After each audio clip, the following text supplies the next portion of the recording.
Una na po dyan ang Batanes na ngayon nasa signal number 4 na. Nakataas na din ang signal number 3 sa silangang bahagi ng Babuyan Island, Camiguin Island, Calayan Island at hilagang silangang bahagi ng mainland Cagayan.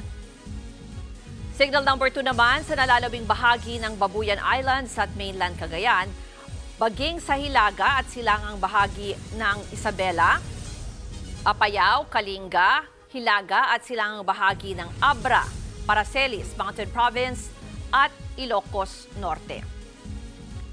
Signal number 1 naman sa nalalabing bahagi ng Isabela, Quirino, Nueva Vizcaya, nalalabing bahagi ng Mountain Province, Ifugao, Benguet.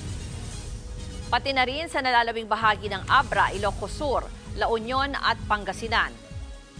Signal number 1 din sa Nueva Ecija, Aurora, hilagang silangang bahagi ng Tarlac, Bulacan at Quezon.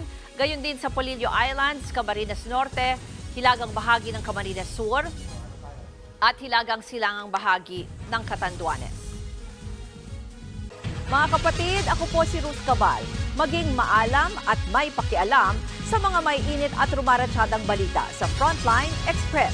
Para maging updated sa balitaan, mag-subscribe lang sa social media pages ng News 5.